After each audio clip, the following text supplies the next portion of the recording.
center person. How I'm feeling. All right, welcome back Invigorated.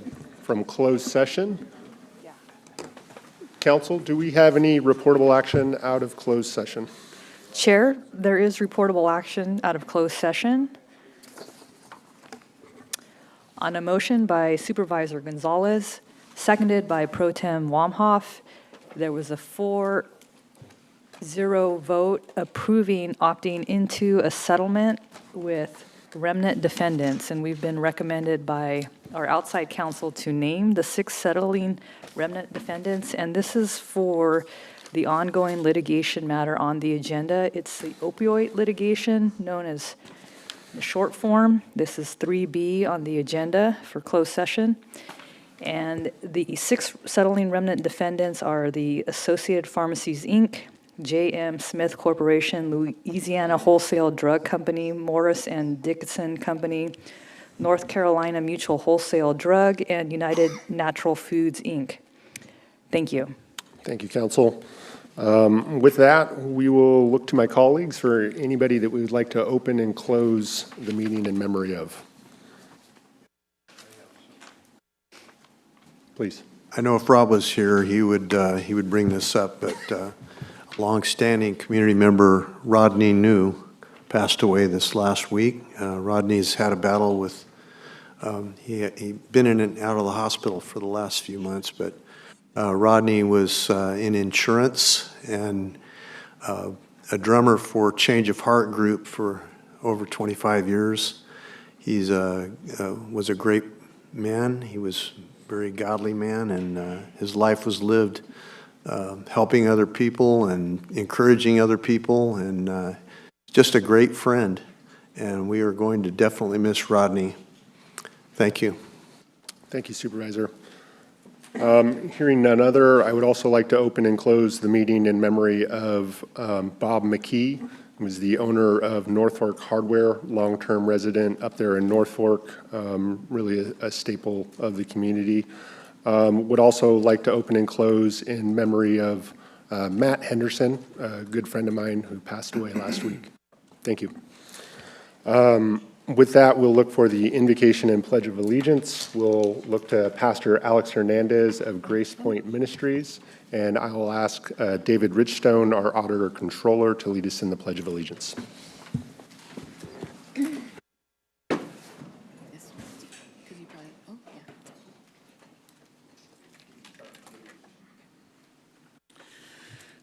Good morning to each and every one of you.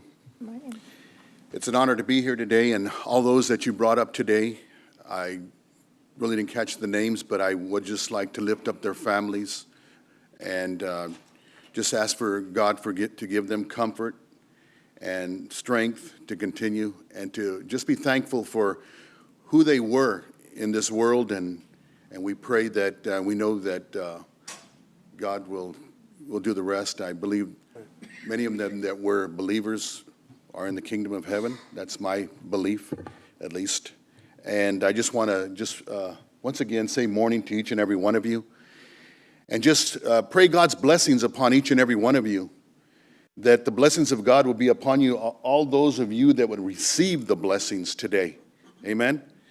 And so we just want to thank the Lord today, and I thank God as it says there, in God we trust, in God we do trust. I do trust in God, and that's one of the reasons why I'm here today, to open up in prayer, because of my belief in the Lord, and I believe that through God we can do all things, and that we can make this community a great community once again. And so I just pray that each and every one of us would join together in unity and be one, and do what's best for this country, for this Madera County. So with every head bowed, every eye closed, those of you that would have reverence for the Lord in prayer. Heavenly Father, we come before you once again with gratitude for the opportunity to gather in this place. We thank you for the men and the women who have been entrusted with the duty to serve this community as leaders. Lord, we ask for your wisdom to guide every decision made in this meeting. Grant clarity of mind, fairness in judgment, and unity in purpose. Help each supervisor, administrator to act with integrity, compassion, and a sincere desire to do what is right for all people.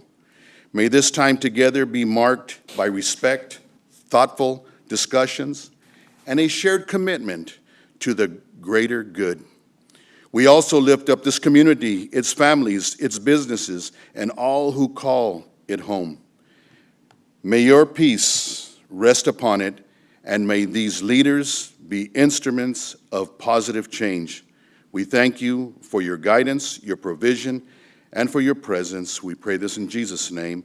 Amen and amen. Thank you. Mr. Chair, may I take a liberty for a second? I want to add one prayer to that list, if you'll join me. Father, we come to you on behalf of our beloved and dear friend, Max Rodriguez.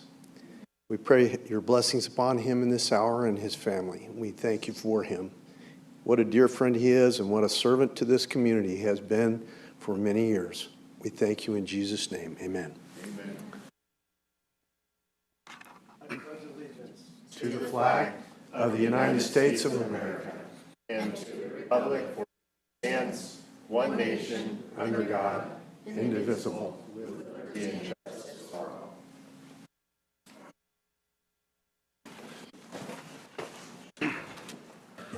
Thank you, Pastor, and thank you, Supervisor, for that. At this time, we'll look for public comment. The first 15 minutes of each regular session are set aside for members of the public to address the board on any matter under the jurisdiction of the board, but not appearing on the agenda.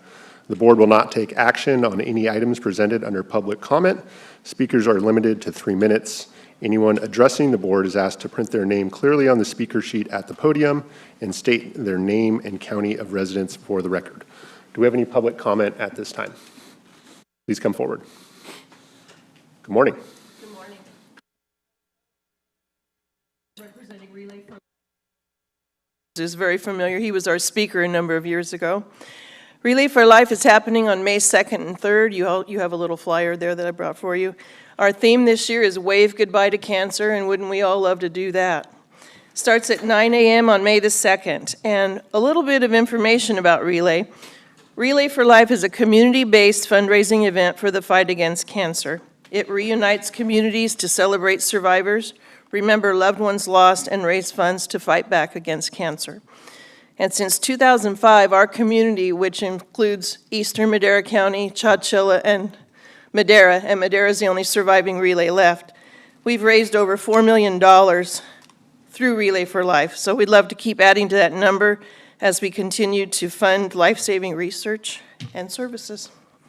Thank you. And Councilman Porteous will be out, or Supervisor Porteous will be out there during our opening ceremony. Love to see you there. Excellent. Thanks. Thank you for being here. Do we have any additional public comment in the room or online?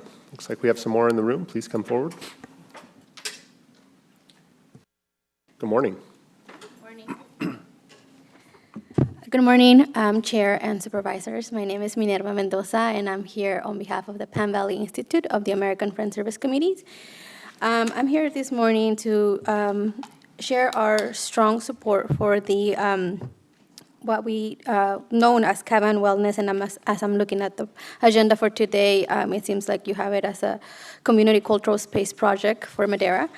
The Pan Valley Institute is committed to building inclusive, culturally rooted, and community-led spaces across the Central Valley.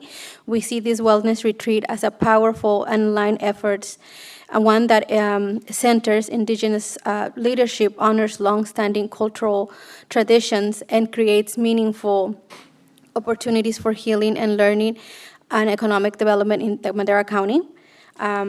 So we really believe that these wellness centers will be adding value to the community here in Madera and strengthen the community ties, support local leadership, and create spaces for long-term resilience and well-being.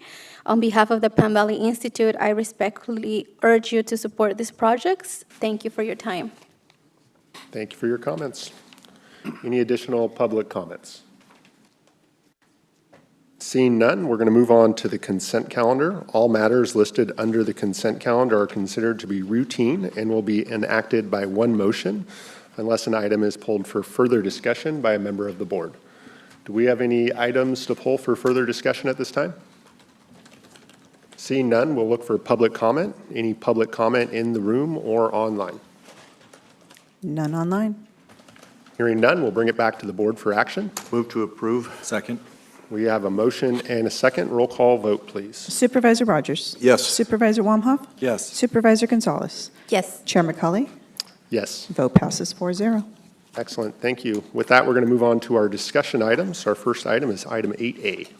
County Clerk, Recorder, Register of Voters, presentation of a proclamation recognizing April 13th through the 24th, 2026 as California High School Voter Education Week. Excellent. Welcome. Good morning. She's not even going to come up here. She's making me do this by myself. Good morning, Chair and members of the board. My name is Jacqueline Luna. I am the Assistant County Clerk Recorder, Registrar of Voters. I am here on behalf of Ms. Martinez and the County Clerk Recorder Elections team to present for your consideration a proclamation recognizing high school voter education weeks, which are April 13th through the 24th.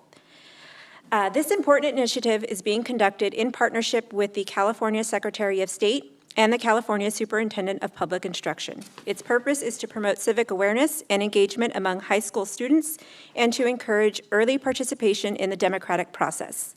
High school voter education weeks provide an opportunity to educate students about the importance of voting and to inform eligible young people, specifically 16 and 17-year-olds, that they may pre-register to vote so they are prepared to participate once they turn 18. In addition, the Secretary of State's office will be conducting a statewide mock election on October 6th, in which high schools may participate. This program offers students a valuable hands-on learning experience and helps foster a stronger understanding of elections and civic responsibility. Registration for the mock election is currently open. Any interested high school must select a student mock election coordinator and register their school online with the Secretary of State's office.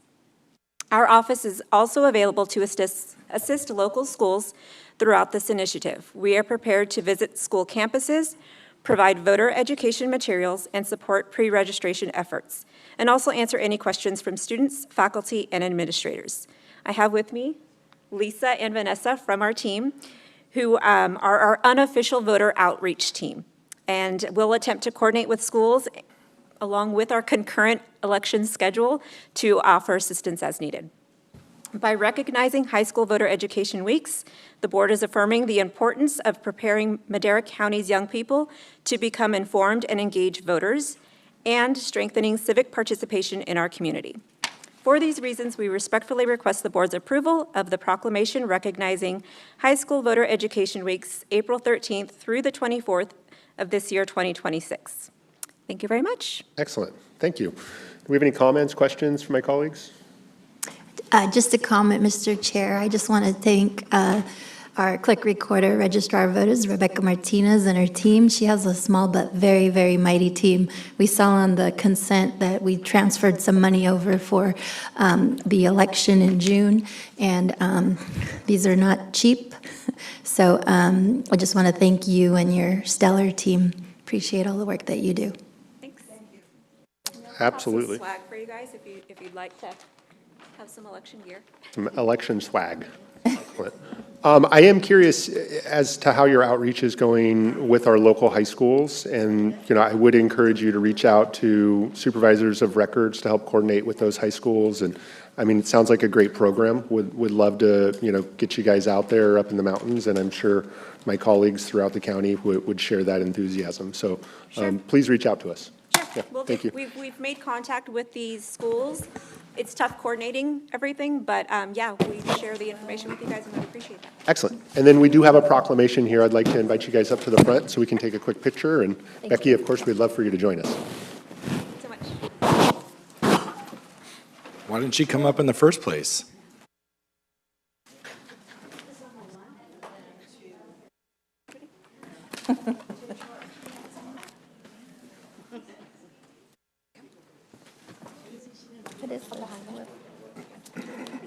Oh, this is adorable. Liliana will play with us in the tub.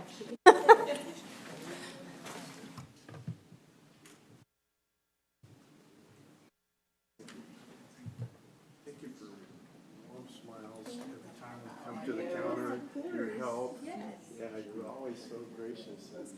Good crew you got here. There you go. Oh, yeah.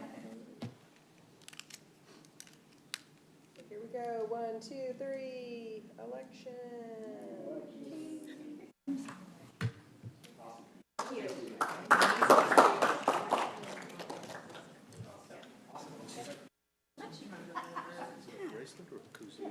It's both. So where would you like them?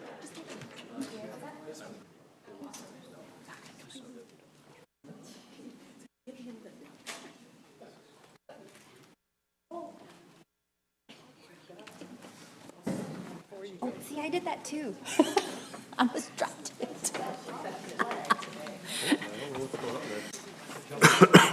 Safety hazard. All right, thank you for that. Let's move on to item 8B, please. Board of Supervisors Department presentation and update from the Madera County Mosquito Vector Control District.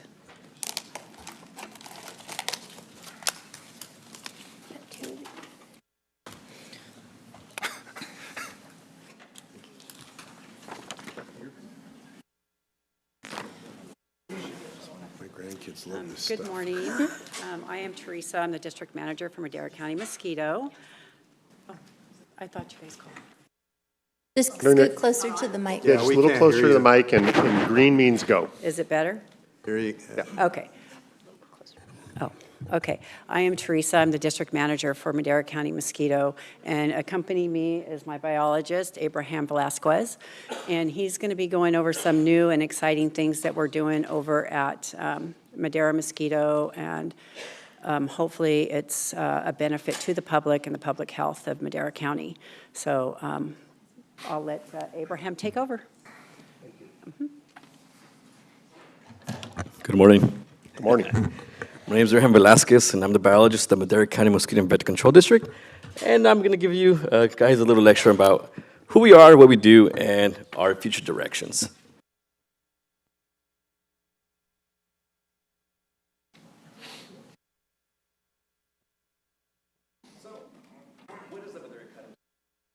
Wait, Hit the green.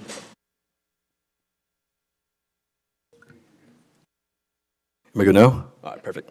Yeah, so we're the Madera County Mosquito and Vector Control District, and the district was first established in 1947 in response to malaria and nuisance mosquitoes. Ever since the year 2000, West Nile was introduced into the continent of the United States, and ever since then, we have been prioritizing, again, disease transmission. So, in general, we're a small special district of public health that is dedicated to the mitigation or reducing the possibility of disease transmission from mosquitoes to people.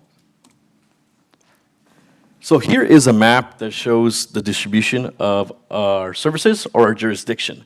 It stretches from the south, San Joaquin River, all the way to Fireball, up north to Chowchilla, and far east to the newly established subdivisions of Tesoro Viejo and Riverstone. Like my old graduate advisor used to say, in order to conserve or eradicate a species, you first have to understand the life history of it. And I'm going to give you a small little micro lecture on the biology of mosquitoes. So all mosquitoes require water in order to grow or develop. And here is an example of an egg raft of the Culex species of mosquitoes, or mosquitoes responsible for transmitting West Nile virus. Again, all mosquitoes require eggs in order to develop. Once in water, the mosquitoes will hatch, and what comes out of the eggs are these small little worm-like creatures, or larvae. These little larvae will eat the micronutrients in the water, shed their skin, grow 4 times until they get big enough, and then after the 4th time they shed their skin or molt, something magical happens. They then become a pupa. Kind of like in the sense like a butterfly, right? Butterfly hatches, right? First is a caterpillar, the caterpillar becomes a pupa, and then you have a flying adult. Same thing goes for mosquitoes. After the pupa stage, the mosquito then becomes a flying adult, and then repeats the life cycle. So just to reiterate, again, mosquitoes require water in order to develop. It takes 1 or 2 days for the eggs to hatch in water, It takes 4 days to be in the juvenile stage before it pupates or before it becomes a pupa, and then in the pupal stage, it takes around another 24 or 40 hours, averaging a lifespan of development from 7 to 10 days, from egg to adult. However, in the summertime, this time frame gets reduced. So here is a picture of a male mosquito. As you can see, the antennae are very plumated or hairy. But one interesting fact about male mosquitoes is that they don't bite. They get their nutrients and their energy from sugar sources from flowers, the nectar, or from fruits. Here is a picture of a female mosquito. As you can see, the antennae are less plumated. They also get their energy from sugar sources as well. However, they require a blood meal in order to create and make their eggs. And female mosquitoes are the ones that we actually care about, as they're the ones that bite people, and they're the ones responsible for transmitting disease from, again, mosquito to human. Of course.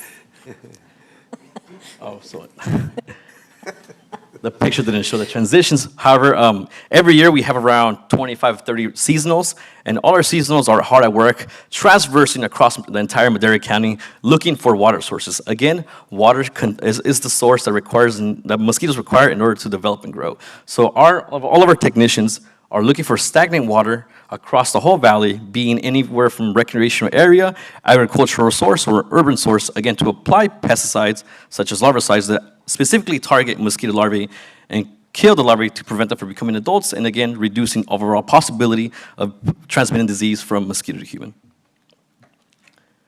So we do a lot of surveillance in Madera County. As of 2024, we increased our number of surveillance areas, and I'll show you guys the map in a bit, but here is where we typically put our traps across the county. We try to saturate all of our traps around where people are inhabiting. Again, the transitions aren't there. So we set our traps across the whole county, and then we bring the mosquitoes that are collected from the trap back to our district. Once we have the traps, we freeze them, we kill the mosquitoes, we sort them out, and we identify what kind of mosquitoes are coming from which area. And then we also pull them up, send the samples of the mosquitoes to UC Davis or the California Department of Public Health, where they do their PCR testing to try to identify if there's a virus in the samples that we sent out or not. If there is a virus in our pools that we sent out, we then deploy a team to go fog the areas where those mosquitoes were found, again, to reduce the possibility of transmission of disease from mosquito to humans. Here is a graph of the number of our pools of mosquitoes that detected viruses from the year 2016 to 2025. As you can see, there's an upward trend from the previous years to our current previous year, 2025. Additionally, here is a map that shows the number of human cases of people that actually acquired West Nile across the various years. And as you can see, in 2024 and 2025, there was no symptomatic cases of human cases in Madera County, again, which was due to our increased surveillance that we implemented back in 2024. One thing that lags our response time is when we previously were sending our samples to UC Davis or California Department of Public Health. When we would send our samples out, it would take around 7 days to get a response back from from CDPH to see if there was a virus or not within our samples. And that 7-day or 1 week time frame lags our response time to be able to protect our citizens. So one of the updates that's happening is that we are now implementing in-house testing for mosquito viruses such as West Nile virus, St. Louis encephalitis virus, and Western equine encephalitis virus. So now I'm going to talk about this special mosquito here. Now, aside from disease transmission, I'm going to focus a little bit about nuisance mosquitoes. So this mosquito here is called Aedes aegypti. If you've ever been bitten by a mosquito on your ankle, your neck, your arm, I would say 9 out of 10 times, it's going to be Aedes aegypti. So Aedes aegypti is also known as the yellow fever mosquito, and it was first detected in the state of California back in 2013 in Madera County. So we're the progenitors. This mosquito is very different as compared to the mosquitoes that transmitted West Nile, as in the sense that the mosquitoes that transmit West Nile, they have a preference for blood feeding on birds, avian host. However, Aedes aegypti is very different. It has a preference for blood feeding on humans. We're humans. And this mosquito, found in its native habitat, is found to transmit diseases like hemorrhagic dengue fever, chikungunya, Zika, and yellow fevers. So this mosquito can be found anywhere where water can be found around your home. They're anthropophilic, meaning that they have a preference for being around humans. So any old tires, old wagons, pot plants, anything that can hold water for more than 3 days, you will find these mosquitoes. And this mosquito is very difficult to control. Mosquitoes that transmit West Nile or the Culex species lay all their eggs in one location. Our technicians come and apply a pesticide to kill the eggs and prevent them from emerging. However, this mosquito, Aedes aegypti, lays their eggs across various sources. And that, from an operational standpoint, is difficult for us to control. Additionally, the eggs also are desiccant resistant, meaning that they can withstand a dry period without needing water. And if it rains or if you water a plant, the water will lift those eggs up and initiate development and growth of those mosquitoes. So back in 2014, after the mosquito Aedes aegypti was detected, the district requested an increase in their income. So they proposed a ballot known as Proposition 18, which increased the property taxes for the mosquito control district from around $8 to $15, again, to help mitigate the number of service requests that we were getting from the residents across Madera County. However, that failed to pass. So we weren't the only ones with that problem. Additionally, the mosquitoes started spreading across different counties in California. Again, this is 2013. This is a map that shows the distribution of Aedes aegypti right now in 2026. So more than 13 years later, the mosquitoes have now spread across the whole state of California and even into the Bay Area in our neighboring states of Nevada and Utah. So the mosquitoes are here to stay. Additionally, in 2023, at the end of 2023 and the beginning of 2024, we had local transmissions of dengue fever in Southern California, which increases the possibility of disease transmission from human to human now instead of mosquito to human. So in response to that, to the number of service requests that we are getting, we are now going to implement a strategy called WALLS. And in WALLS, it basically is a strategy in which we get a truck with a very strong blower that sprays small droplet sizes of larvicide that aim to try to get into containers holding water in the hopes of killing the mosquito across a large area as compared to going door to door where it takes a lot of manpower. So again, another technique that we're going to implement is called the sterile mosquito technique release. And this is where we get a bunch of sterile mosquitoes and release them to the environment in the hopes that they mate with the wild-type female mosquitoes and prevent the eggs from hatching. Here, again, the transitions aren't working. Again, male mosquitoes do not bite. And here's my arm after blood-feeding female mosquitoes. As you can see, there's a lot of damage being done there. So if a male mosquito, a wild-type male mosquito, and a female wild-type mosquito mate, they're obviously going to produce viable offspring, viable eggs that will hatch and become future mosquitoes. However, the technique of sterile mosquito release we're going to be using is called the IIT, or the incompatibility insect technique, in which Wolbachia, a bacterium, is reared within these male mosquitoes.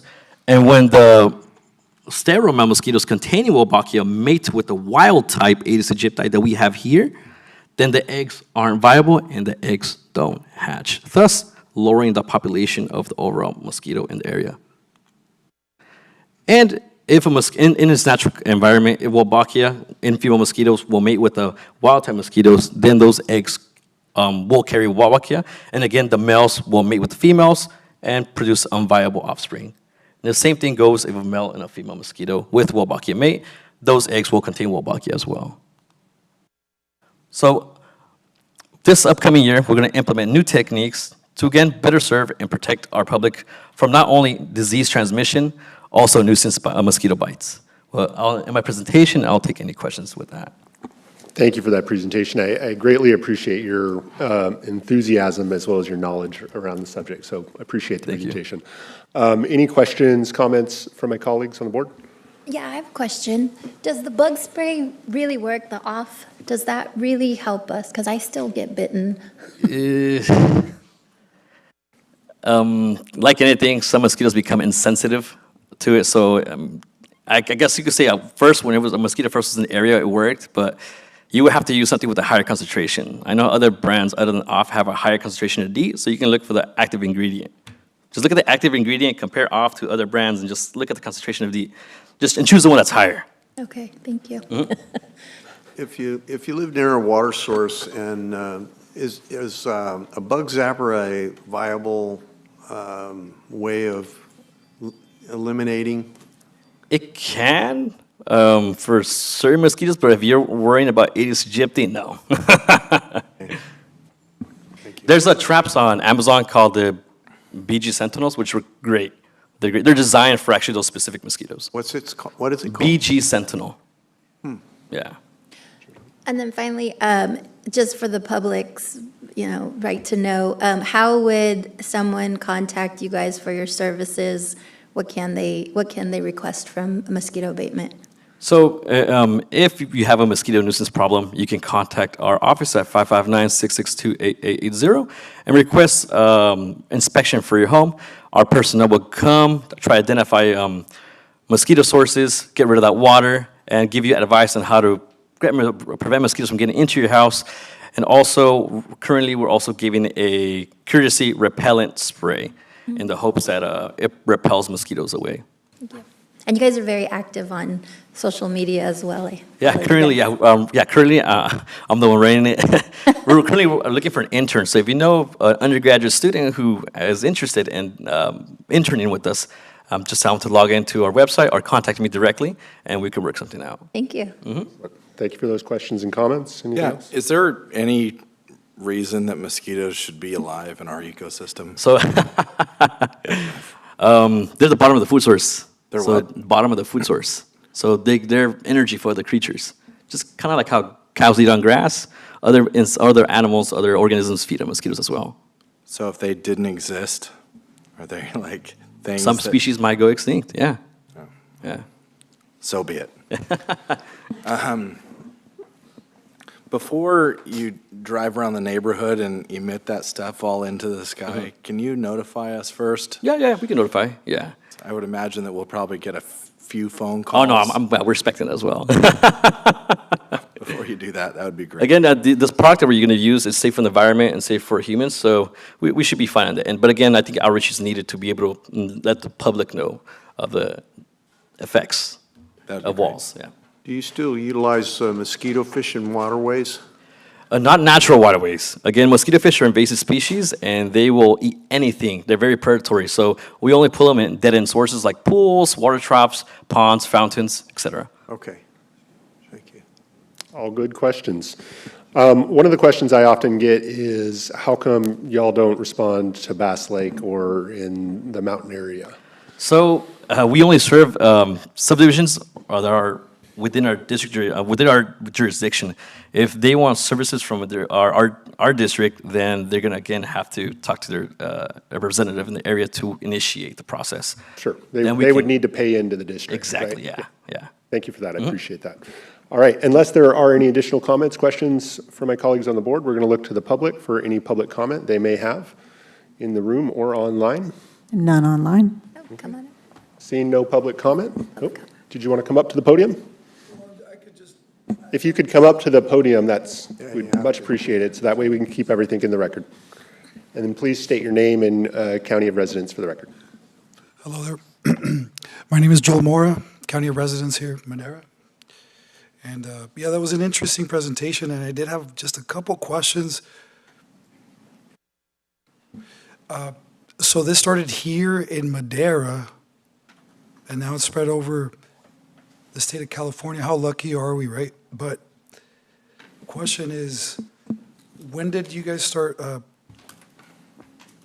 breeding your sterile mosquitoes and letting them go out there and breed? I think, generally we're just doing public comment here. So if you have questions for the representative, then we can take it offline and we can kind of work through all those stuff. Fair enough. Okay. Thank you. All right. Unless there's any additional public comments, thank you again for the presentation. Very informative. Very much appreciate it. Thank you. Thank you. With that, we're going to move on to item 8C. Public Works Department Engineering Services Division, discussion and consideration of entering into an agreement with Baker Mini LP for Darrell's Mini Storage Development Project, and authorize the chair to sign.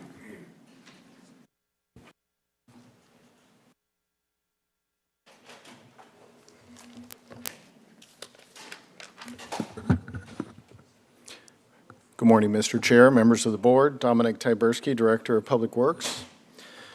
I am before you this morning to request approval of an improvement agreement with Baker Mini LP, a California limited partnership for the Darrell's Mini Storage Project at Avenue 12 and Road 39.5. The CUP authorized Darrell's Mini Storage to construct a mini storage and RV storage facility at this project location. A subsequent traffic impact study conducted on behalf of the project found no significant impacts to the traffic operations at nearby key intersections. As a result, in order to keep the project moving forward and implement safety improvements day one of the project, a compromise was reached to prevent the applicant from being required to resubmit the project through Planning Commission. Certain elements of the conditions of approval will be deferred until such time Road 39.5 is included in the road impact fee program, providing a funding mechanism for reimbursement. Certain elements of the improvement on Avenue 12 will also be deferred until development in the area necessitates the improvements. And the applicant will have 18 months to complete the improvements from the time they are notified by the county. And I don't have a slideshow, but what I do have is an exhibit.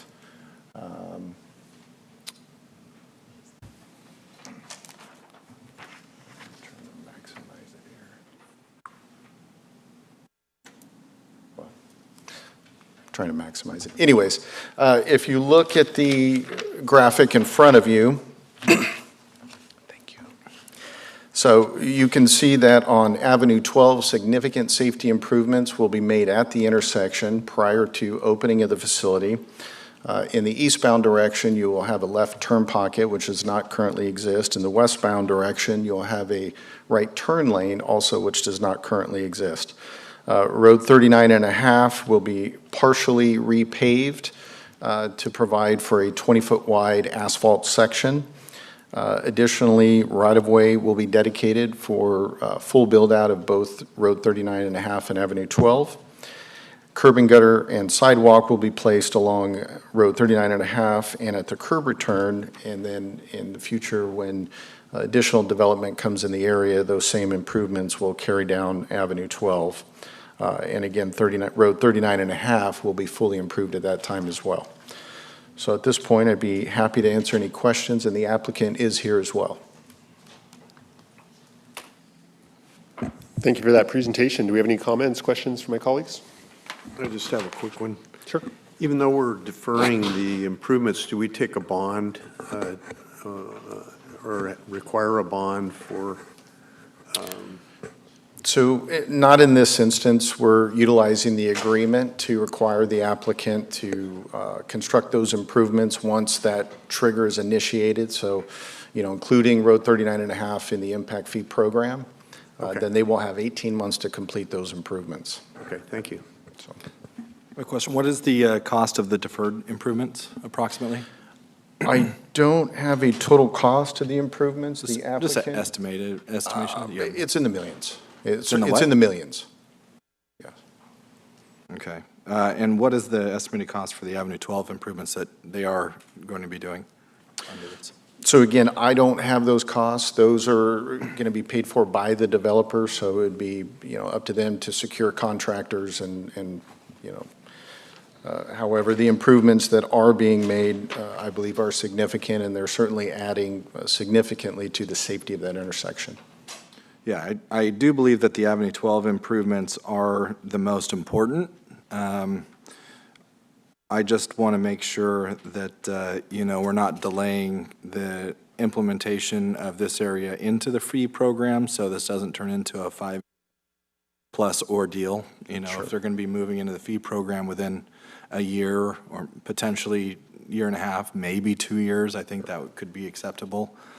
But, I just don't want to have this being delayed again, and I shouldn't say again, but how we have done certain things in the past. I want to make sure that this is timely, so we don't delay 39.5. And I want to make sure that if you want to develop in this area, or develop in general, that you're paying your way. And I'm not saying that they're not necessarily paying their way in in this particular project, because, like I said, the Avenue 12 improvements are the most important, and they are getting it done. I just want to make sure that this stays on our radar, gets in the fee program, and gets done in a timely manner. Absolutely, and that's a commitment I'll make to you, Supervisor. And, you know, as you're aware, we have been discussing improvements to Avenue 39.5 for some time now. We do see it as a regionally important collector, you know, certainly when that area gets built out. So that is absolutely on our radar to include, and we will do it sooner rather than later. And do we have any clauses for a reopener if traffic in the area does not match with the engineering report or anything like that? So if we do see some significant traffic or safety things that we realize that are as a result of this development, that we can revisit this and reopen regarding the development of this project, this improvement project? So that's a little bit tricky. Short answer is no. But again, the traffic impact study did indicate that there's no significant impact from this development to the intersection. It will be a mini storage and an RV storage as well. So trips per day is negligible. I'm not necessarily concerned about the trips per day. It's more about an introduction of new traffic into an area that doesn't generally have traffic. And when we're talking about Avenue 12 specifically, that's where I raise my concern. Sure. And always, you know, when we are having these types of projects, there are things that we just don't foresee necessarily until they actually happen, right? So that's what I'm talking about. If this does, you know, gets built out, and we recognize that there is a significant safety hazard as a result of this development, is there any way that we can go back and have some sort of reopener? So I would say the best mechanism would be to expedite including Road 39.5 in the fee program, and that would start the 18-month clock to have those improvements constructed. So that would be, in my opinion, the best avenue with the agreement we have now. Chair, if I can add to that, along with the recommendation for best course, the agreement itself at page 8, section 6.4, does allow for modification if both parties agree for it in writing, just like this amendment came here today. If that's the best avenue and course to change the deal, a secondary option is to actually change this agreement that's before the board for potential approval, as long as it's in writing by both parties. Well, if it's in writing by both parties and one party is responsible for paying millions of dollars, why would they agree to it? If the circumstances, like you mentioned, hypothetically, if changed circumstances warrant we need to move this forward, that they might agree that the need is there and they're responsible for it sooner rather than later, and so they might mutually agree. Based on whatever prompts a request from the county. Can you restate that? Sure. You mentioned, can we amend this at all? If something triggers, we need it sooner rather than later on Avenue 36. And my answer is, if the county has worked with them today to amend this, maybe in the future, they would agree to it. You're asking me, why would they agree to trigger this sooner? I'm just trying to say, hypothetically, if we have a need, we would go to them as partners and ask to push it forward. And so I don't know why we could, I mean, I'm not saying I can guarantee their agreement, but I'm just saying it's an option. No? Still not clear? Yeah, no, I get it from that standpoint. I think we were talking about two separate things. Okay. Well, and if I might interject, and that's why I say, excuse me, the best way to compel them is to include it in the program, and that starts the 18-month clock. And so with this traffic study, what percentage did it put on them regarding 39.5?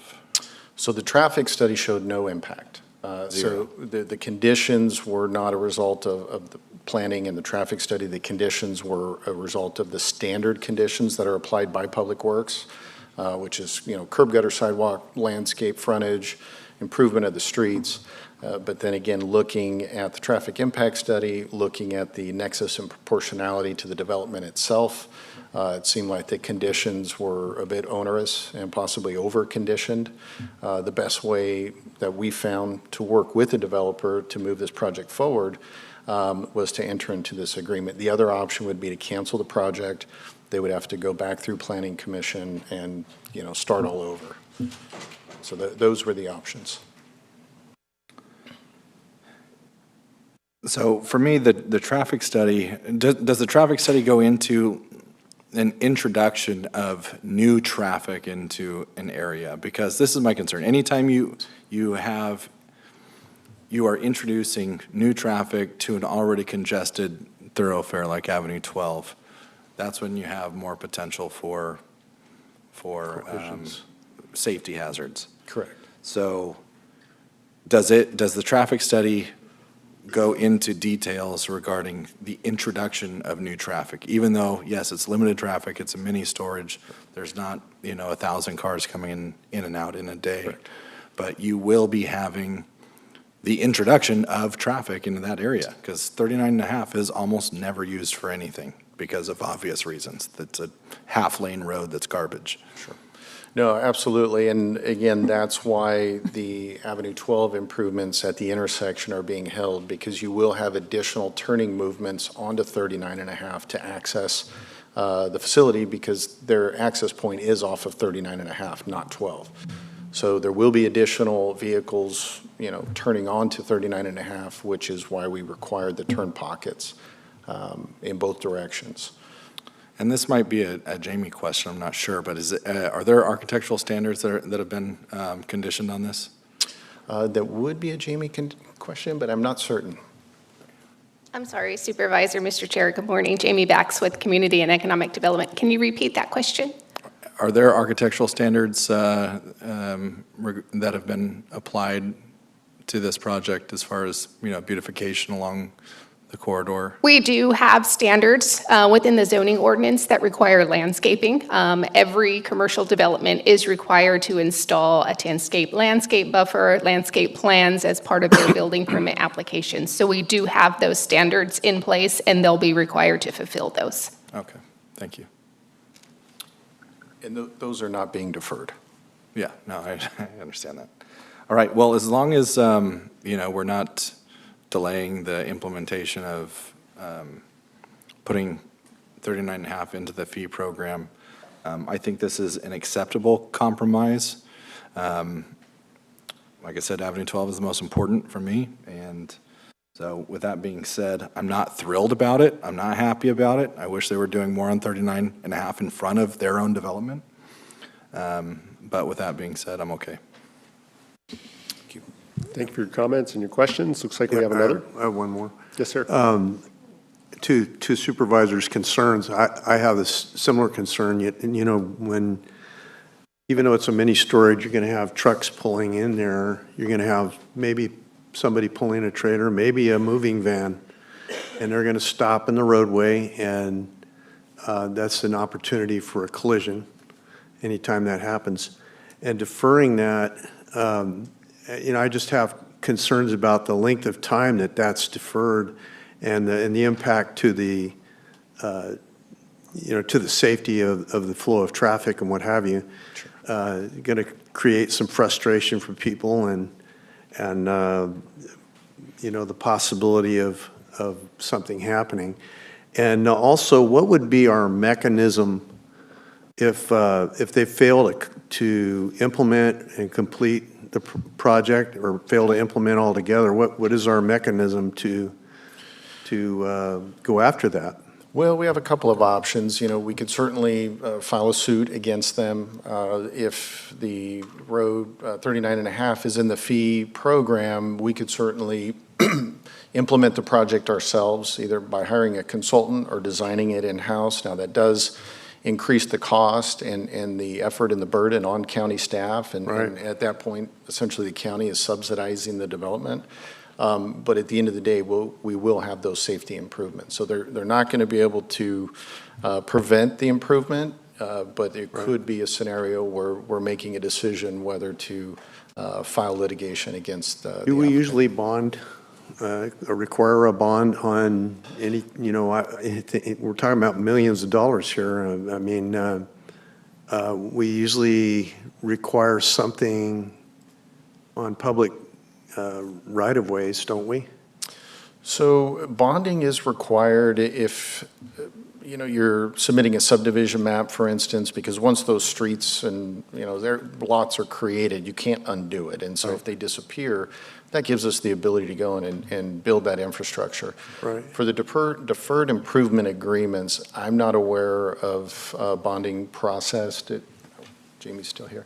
Have we ever used bonding for deferred improvement agreements? No, to follow up on that, as it relates to subdivision maps, they either bond or they place a covenant on the property to where they can't sell any of those parcels until the improvements are completed. But that's in regards to the Subdivision Map Act and meeting those requirements, so. Right. Okay, so 18 months is a long time to deal with the traffic issues there. Usually what I see is simultaneous introduction of public facilities as well as the development.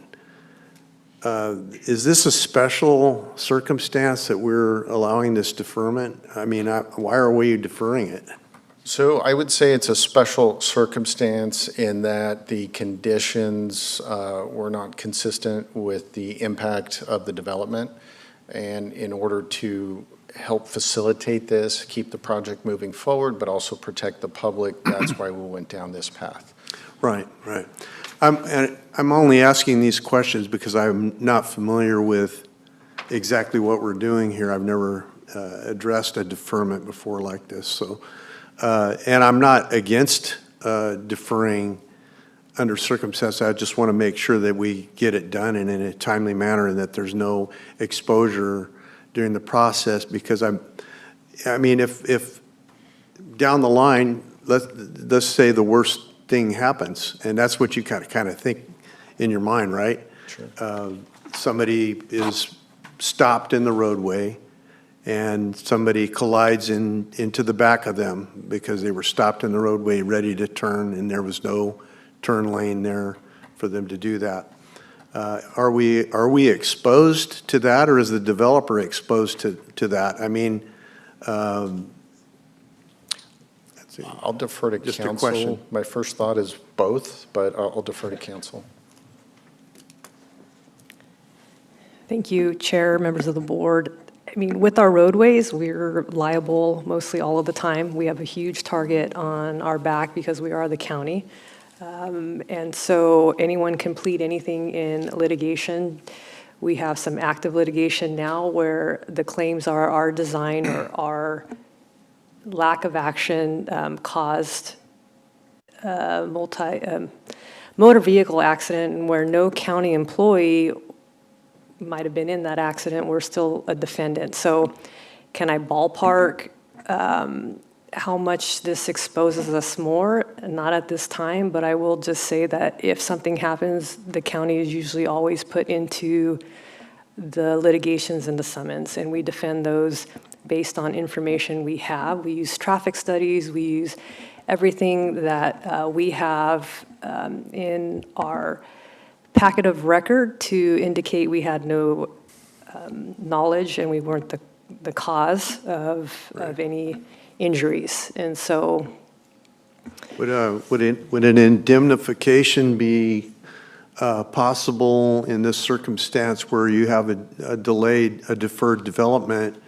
of public facilities that are necessary to accommodate the development itself, and an indemnification during that period of time in regards to anything that might occur as a result of that development being there? I suppose anything's possible. I think that'd be a tall order, and I think it'd be really difficult to, especially with the expected limited amount of vehicles that are going to be additional Right. because of the development. It's going to be difficult to determine if it was the development that caused the accident. I see Right. this flatbed diesel making a left turn daily from 39 and a half to 12, and I'm thinking there's got to be a better way this individual can Yeah. go. But yeah, it's, yeah. Yeah, the deferment makes it really difficult for me to feel safe in this thing, but Sure. because of the time element, I'm deferring to my colleague on that. I don't know how you feel. Well, about it. I think the biggest safety risk is on Avenue 12. So adding the turn Yeah. pockets, adding the dedicated turn lane, those are, I would say, 95% of the Right. safety issues. Exactly. But, so are you saying that without this being in deferment or in the fee program, that they would not, or they would have not been able to get reimbursed had it not been in the fee program for this? Is that- Avenue 12, yes, 39 and a half, no. That's So correct. regardless of deferment, correct? Correct, yes. Okay. Yeah. So this is really just about timeline Correct. than who pays for it necessarily? Yes, Yeah. yes. I'm more concerned about Avenue 12 than I am 39 like Well, you. I understand that, but, you know, when we're talking about,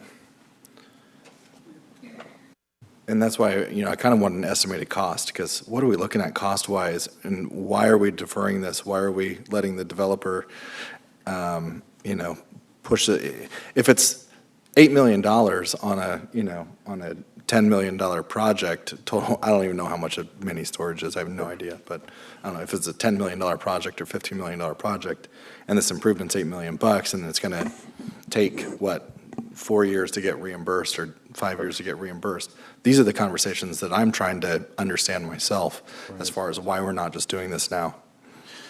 So in a couple of options, we could either bring this back, I can obtain that information, and we could come back the following week, or again, if the applicant has that information and is prepared to present that, those are the options, because I don't have that data. Yeah, because I think I would want a little more information as to why Okay. we are deferring it. Sure. And if it's necessary for deferment based on cost. I think that's something that I would want to know before I This is part of it. vote yes to approve this deferment. Okay, absolutely.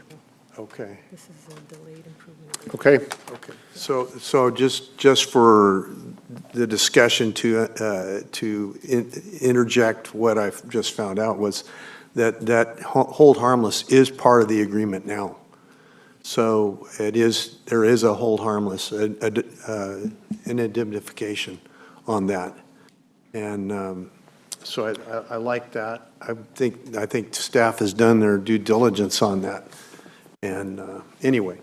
Yeah, so, I mean, if the applicant wants to speak about, you know, why this agreement came up, or why, you know, why it's necessary to move forward with a deferment, I would like to hear that. If not, I would like to punt this to another time to get the information. Good morning. Morning. My name is Eric Haraldson. I'm the Vice President of Construction for Darrell's, and I appreciate the opportunity to speak. This is our first Madera County project.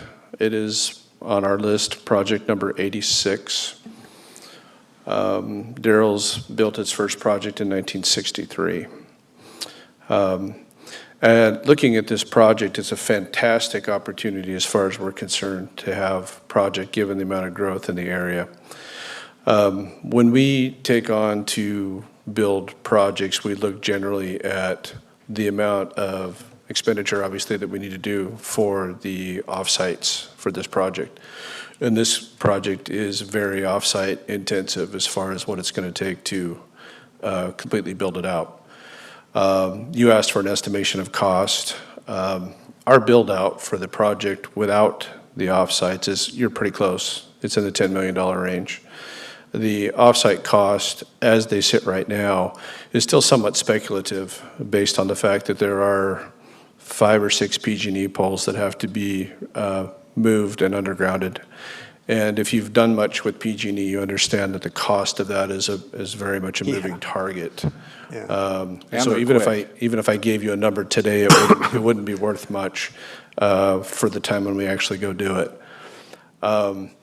So when we got together with staff, and everyone's been incredibly helpful to try to work through this, the discussions were, so here is what we want this to look like in its entirety and its completion, which we said, great. So our discussions have never been, we are balking at what the finished product looks like and actually doing it. The challenge is when you're starting up a new project, you have all of your startup costs to do it. Plus, in our cases, you may be 4 or 5 years before you start actually seeing any return on your investment. So when the idea of a deferment came up, we were supportive because it allows us to build out our project. And as we looked at the offsites and met with staff and then our engineer, the concern obviously was Avenue 12 is a major traffic thoroughfare in that area. We're relying on it for traffic just like everyone else is. Right. So how can we make it safe with still providing what's necessary? And so I thought the right turn pocket, left turn pocket was a fantastic idea. We're obviously in support of it because it accomplishes what we're looking for, to be able to safely get people in and out of our project without impacting the general flow of traffic. Road 39 and a half, we have no argument with building out Road 39 and a half, but it's a very expensive thing to do given what is currently there. And so given the fact that staff was willing to work with us on a deferment, and we're agreeing to build it out exactly as it's conditioned, we have no argument with that. We might normally end up building out half a road in front of a project on a new build. So building out the entire road is a lot. But again, it's something that we can absorb, especially if we have a little bit of time to do it. And the fact that staff was willing to include that in their fee credit program made it something for us that, while it's still very, very expensive, it still works within our financial model. So I completely support what they've offered to us. One of the questions that came up, I think, was what happens if we don't do the work? I think Daryl's has a pretty solid track record of finishing what we start. We don't run away from things, and we plan on operating facilities for a very long time. Our first facility is on the corner of Minnewawa and Herndon, and it's been there since the 60s. So we work with a lot of cities and counties for the completion of things, and we like to think that when we build something, it's absolutely a public improvement. Daryl puts a lot of pride in his perimeter designs, his color schemes, his landscaping, his fountains, and that will not go away. So I'm not sure if that completely answers your question. Do you have an estimated cost for what this deferred project would be? Even a general idea? $4 million-ish. And that, you know, over a, let's call it a 3 or 4 year time frame of deferment, that would blow this project up in your guys' case? If you had to, if it was a requirement to do? Would I be excited about building the project? And ask if you'd be excited about it. Is it something? I think what it would probably do is trigger a pretty long, protracted situation where we'd have to get back and really start discussing, because anytime you look at conditions of approval, they tend to be not super descriptive, but more general in their application. When you say build something to a city or county standard, and then you sit down and start talking about what that really means, which we're doing that and have been doing that over the last couple of months with staff. Would we have still bought the property had we known that we had that extensive level of offsites? Hard to say. Does it completely kill us building the project? I don't think Daryl builds right now, if that's where we're at. I think that definitely changes things. I think the deferment buys time for us to get our project going, get started, and then be able to make these types of improvements. And this is not the first deferment agreement we've entered into. Depending on the readiness of the different locations to be able to participate, especially if you're looking at really extensive improvements, which I consider 39 a pretty significant improvement, I think what's been proposed by staff is completely reasonable, and we support it. Okay, thank you. Thank you. Excellent. Thank you for being here. Appreciate you answering those questions. Do we have any additional comments, questions? Yeah, I just wanted to Supervisor? say that it makes a difference to me that we're talking about a corporation that's got a track record. That's a different ballgame for me. I was unfamiliar with whether they're franchised or if it's an individual. I didn't know anything about the ownership of it, and it does make a difference to me that not that they're a big guy, but that they have the resources to complete what they start out to do. So that is a big difference for me, and the idea of not having a bond. I would say that in the future we might keep our eyes on the idea, if we're going to defer a project, that we have something to go back on. I don't like the idea of having to sue somebody after the fact, because that costs money. Sure. And that'll cost us money and time, and sure, we'll probably recuperate it, but I don't think that's a really solid way of doing business. I think having the bond there, if they default, we go in and we do the project without them, and make sure it's done right. Anyway, there it is. Those are great ideas. A bond, irrevocable offer of credit, there's different financial mechanisms we can impose. Sure, thank you. That's a great idea. All right. Any additional comments or questions? If not, we're going to be looking for public comment. Anybody in the room or online wishing to provide public comment? None online.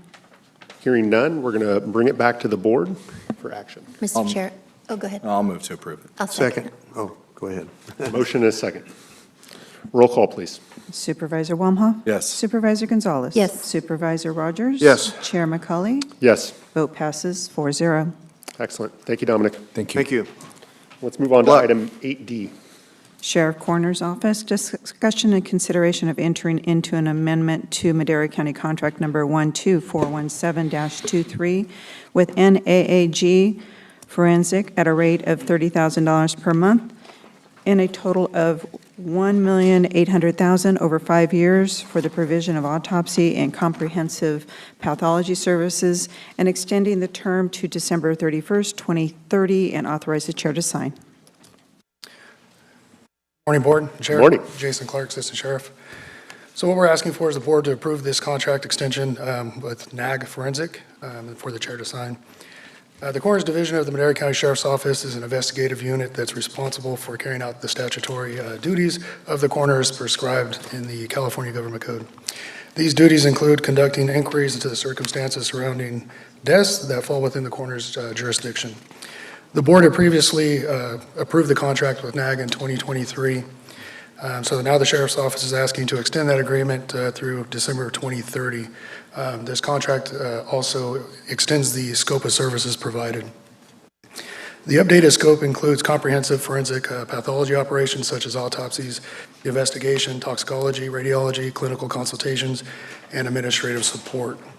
This contract is a monthly fee of $30,000 a month, $360,000 annually, providing predictable costs and full-service forensic program.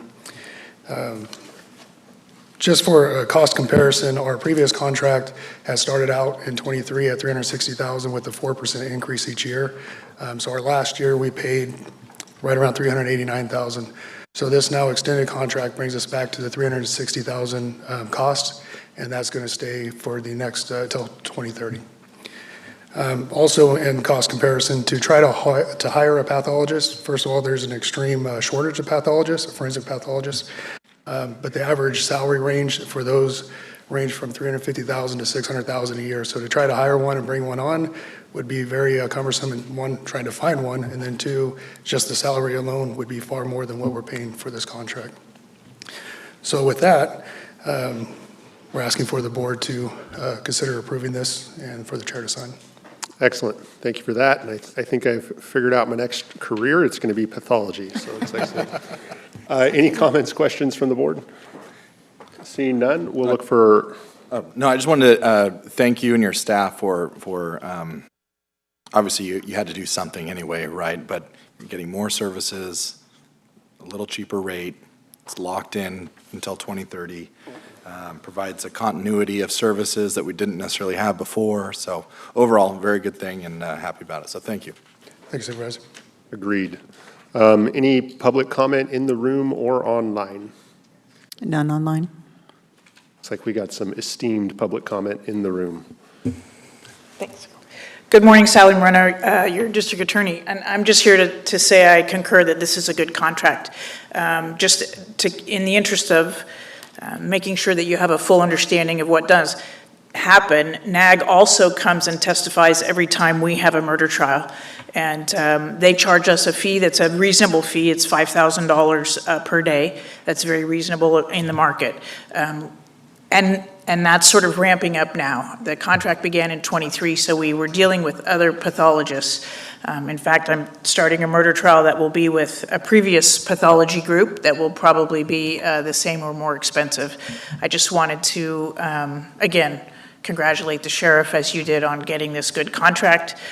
We work well with these pathologists. They come down, they work their schedules with us.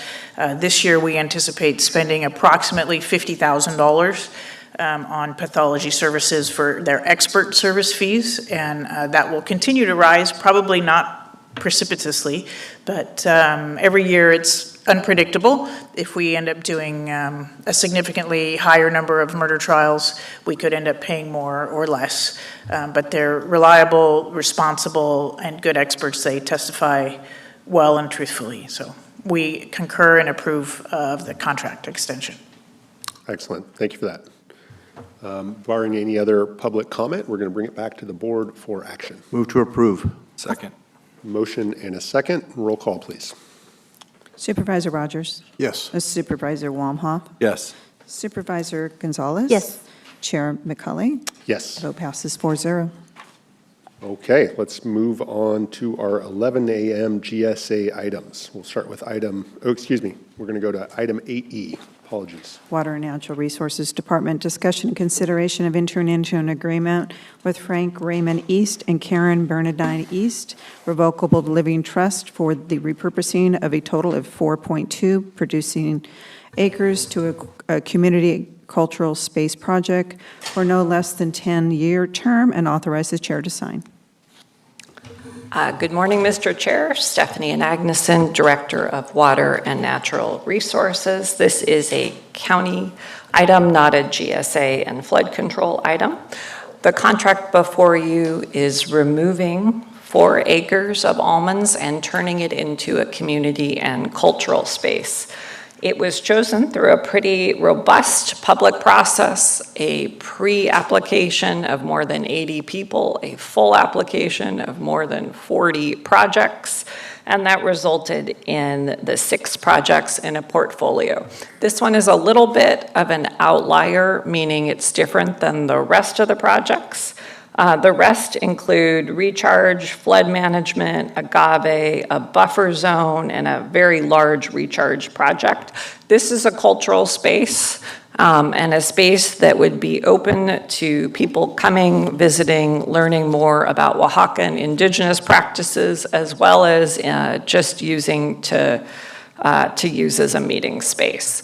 As an example of what would be going on the project, there's a greenhouse, a sweat lodge, a large outdoor meeting space, the potential for camping, as well as a botanical garden that could be used for educating children.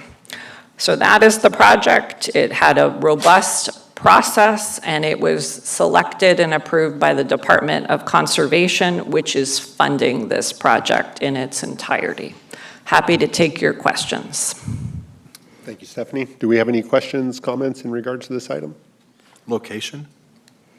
South of Avenue 16, fairly close to town. What's the cross street-ish? 145 Avenue 16. I'm not sure what the cross street is. Closer to 41, closer to 99? Closer to 99. Okay.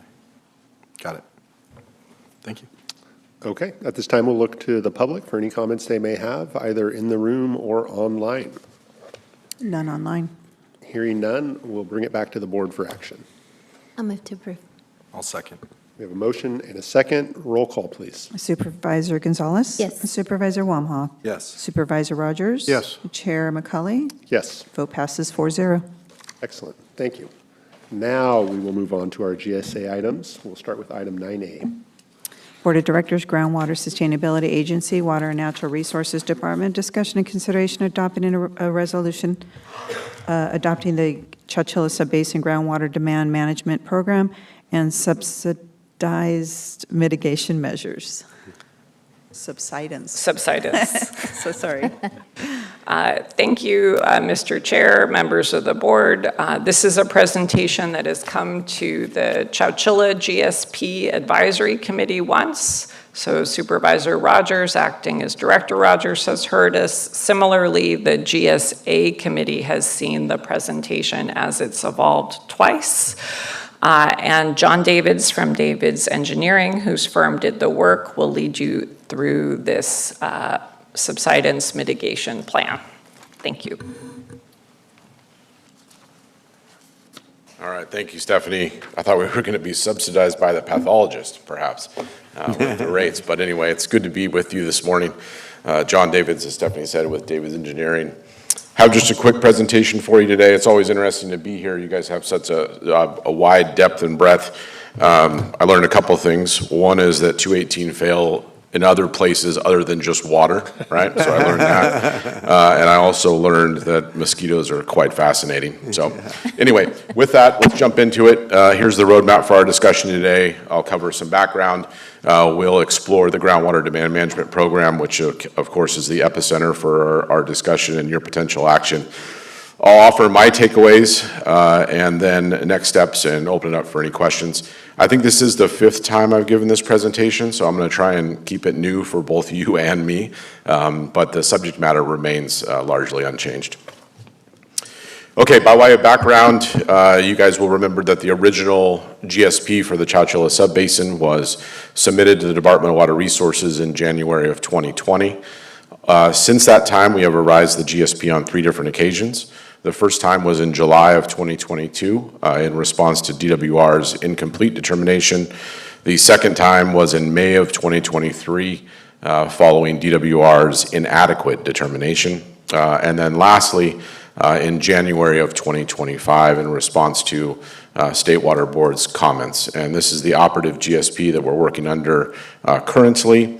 You can imagine, as the last bullet would suggest, that we had significant coordination with the State Water Resources Control Board leading up to that revised GSP and subsequently returned back to the Department of Water Resources in June of last year. As part of those discussions with the State Water Board, again, they went on for many months at both a staff level and an appointed level.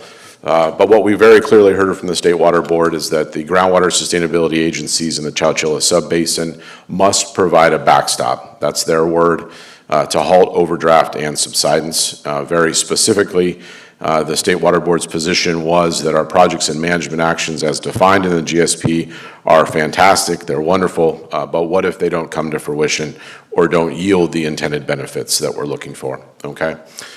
So we were up against the time clock at the time in those discussions with the State Water Resources Control Board and racing towards an eventual appearance before them for consideration to get back to DWR. So what we did at the time was we developed a groundwater demand management and subsidence mitigation measures memorandum of understanding.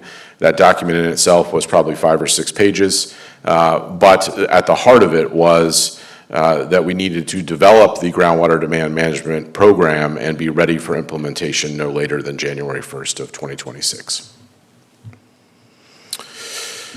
So the components that we set out to develop as part of creation of this program were a host of specific measures, and the ones we're going to cover today are related specifically to potential additional voluntary measures, but of course there are a host of existing voluntary measures, multi-benefit land repurposing, voluntary fallowing, in lieu use where you bring surface water in lieu of using groundwater. Those are all things that all of the GSAs are doing today and doing that effectively. Some of the GSAs also have a host of existing mandatory programs right? Familiar to you all is the allocation for each of your GSAs. And then we've looked to build upon those existing programs by way of potential additional voluntary measures. We had a discussion and have subsequently developed the specific triggers for the program. We took a run at and have developed proportionate responsibility from a funding perspective. And to be clear with you all, it'll be one of my takeaways at the end, but each of the GSAs is responsible for implementation and the costs associated with implementation within their own geographic boundaries, okay? We looked at program implementation and management, public outreach, and that's all included in the groundwater demand management program. It's my estimation, I've said this every presentation that I've given so far, and that is that it's my belief that this is the primary mechanism and agreement that allowed us to be sent back to DWR again in June of last year. So let's focus in on what potential additional mandatory measures, might be considered for the Madera County GSA. And they're largely threefold, right? So you could, right, if this situation arises, adjust the transitional water, right? So that bucket of transitional water is decaying or decreasing over time. You could change the slope of that line such that it was steeper and move towards a lower allocation more quickly. The second thing that we've contemplated here is the movement, and again, it's embedded within your recharge policy today and has been quite successful within the confines of Triangle T Water District, but is to look to move pumping from the lower aquifer to the shallow aquifer, again with the intent of curbing subsidence. And then lastly, you could require the measurement of wells used for the concentrated animal feeding operations.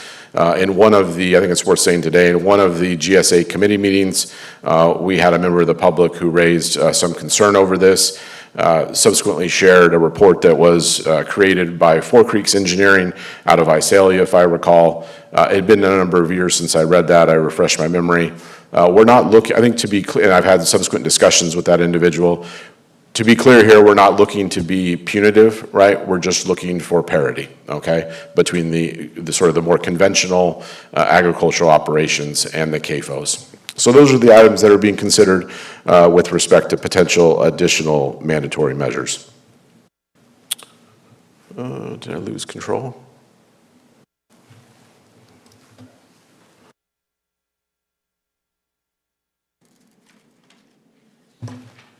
Oops. All right, seems like I've got control back. All right. So with respect to the triggers and what constitutes, what are those associated actions, again, showed this on a couple different occasions to both the GSP Advisory Committee and the GSA Committee, which a couple of you sit on. The takeaways, I've tried to make this simple. The takeaways from my perspective are, if you fall above 1 foot of cumulative subsidence, that's the amount of cumulative subsidence that we have defined for the period of 2025 through 2030, you're in trouble. That's the red bar at the top, okay?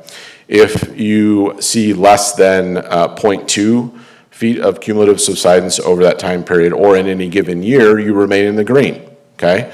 And for those of you that listened in on the annual report presentation that I gave a week ago today, you will recall that the water year 2025 measured subsidence hovers right around that 0.2. So we are in the green area.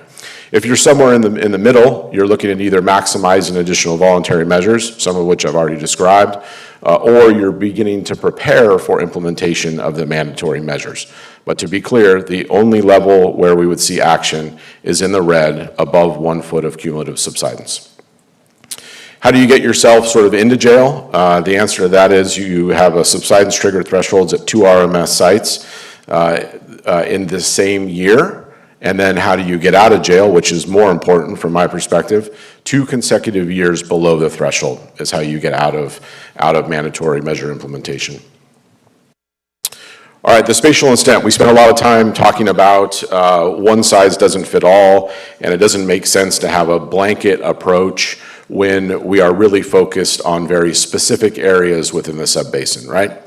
And so what this is merely illustrative, but what we tried to provide was an example of a situation where we have over 1 foot of cumulative subsidence, and we would be looking for mandatory measures to spring to life. And so what you see with the solid white line is representative of the groundwater contour, or excuse me, the subsidence contour associated with 1 foot of subsidence. Any parcel 50% or more within that solid white boundary is subject to implementation of additional mandatory measures.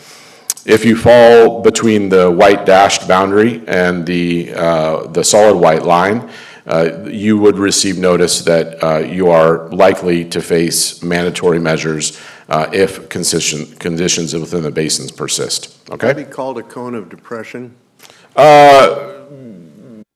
Different term. I mean, a cone of depression with respect to groundwater levels, but I suppose you could sort of take a parallel track with subsidence. Right. Yeah.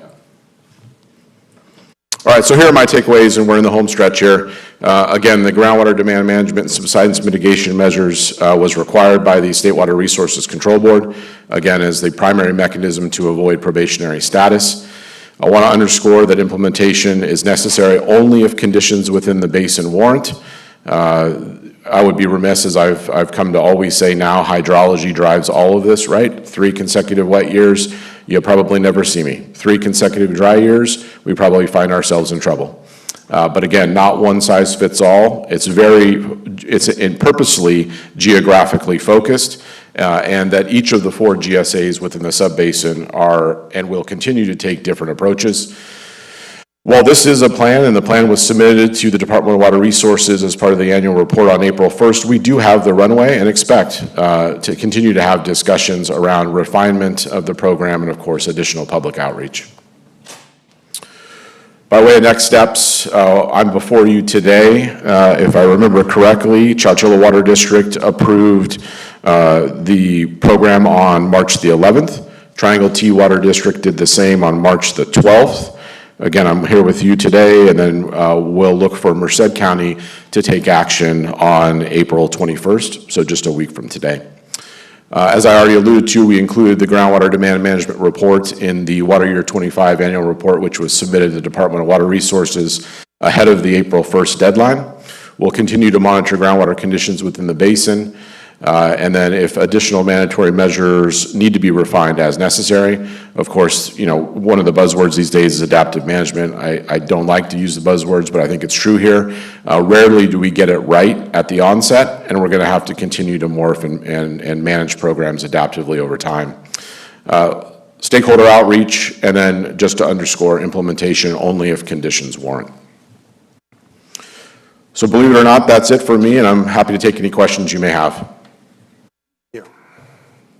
Excellent. Thank you for the presentation. Supervisor? Yeah, just for public interest, the map you showed with the circles around the areas with subsidence, that was a what if, not an actual. That's right. Yeah, and I tried to underscore that, but that's merely illustrative. Yeah, I wanted people to understand that it was not actually what's happening. Yep. The takeaway for today is that Water Year 2025, we fall within the green section of that chart where no additional actions are necessary. Yeah. And I would like to also point out, I mean, we had this discussion in Chowchilla, which was really good, but point out that we've had some very good water years. Some, let's say, every other year about has been pretty better than decent. And then we've had some, you know, some fall a little bit short, but they've kind of evened out. So we've had a blessing, as it were, of weather and good water years to this point. And that the question I asked you there was, how does it look to you? And your statement was, we need to keep going, and there are still things that need to be done, which we are doing, and we've got some water projects up and running and going toward completion. So those are going to be valuable when we actually get water to put into them. And I think that's going to come, but it's just a matter of when and where. And let's hope that we keep getting rain this year. Thank you. You're very welcome. Yeah. I will say we did get a little snow up in yes, we did. the mountains over the weekend, so that was nice. I was able to get up into the high country and see some of that snow myself. Unless there are any additional comments, questions from the board, we'll look to the public for any public comment they may have in the room or online. None online. Seeing none online, we're going to bring it back to the board. Move to approve? Got a motion? Do we have a second?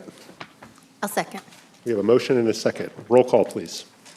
Director Rogers? Yes. Director Gonzalez? Yes. Director Wamhoff? Yes. Director McCauley? Yes. Vote passes 4-0. Thank you, directors. Thank you. Thank you. All right, let's move on to item 9B. Board of Directors, Groundwater Sustainability Agency, Water and Natural Resources Department, discussion and consideration of approval for transfer of appropriations number 25-098 in the amount of $122,565 for the GSA fee revenue-appropriations for contingencies to the refund and reimbursements for fiscal year 2025-2026. 4 votes are required. Thank you, Mr. Chair, members of the board. This is a transfer of appropriations. These are typically seen on consent, but for transparency purposes, it's on the main public session. It is transferring $122,000 and change collected from the December 2025 property tax bills for Chowchilla penalties that weren't paid directly. And a penalty that was paid directly. These funds are transferred into account where we can pay the Chowchilla Subbasin Domestic Well Mitigation Program administered by Chowchilla Water District and reimburse a grower who showed us a 2024 water credit and is now under the allocation and can get his penalty refunded. That concludes my presentation. I'm happy to take your questions. Thank you, Stephanie. Any comments or questions? Any public comment in the room or online? None online.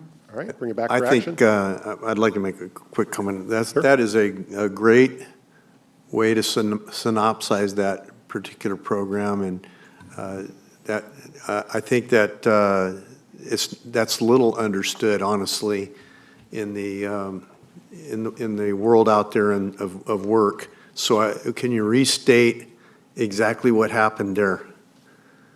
Sure. Yeah. This is a transfer of appropriation of $122,565. It was collected in 2 ways, mostly from the 2025 December property tax bills for Chowchilla penalties that were not paid directly. And then one of those penalties was paid directly for a Madera subbasin grower. So the sum of those 2 amounts is $122,000, and it's moved to an account where we can reimburse others, including the grower and the Chowchilla Water District. They got their act together. They got right in their circumstances, and we're refunding that money. We are, yes. So isn't that interesting? Thank you. Thanks for those comments. Do we have any action? Motion from the board? I'll move to approve. Second. Excellent. We have a motion and a second. Roll call, please. Director Gonzalez? Yes. Director Wamhoff? Yes. Director Rogers? Yes. Director McCauley? Yes. Vote passes 4-0. Thank you. Let's go to item 9C, please. Board of Directors, Groundwater Sustainability Agency, Water and Natural Resources Department, discussion and consideration to adopt a resolution amending the domestic well mitigation program for the Madera Subbasin. Thank you, Mr. Chairman, members of the board, Stephanie Agneson, Director of Water and Natural Resources. This item has been to your committee already with a recommendation for approval. I'll give you a short synopsis, and we added in some new graphs for fun.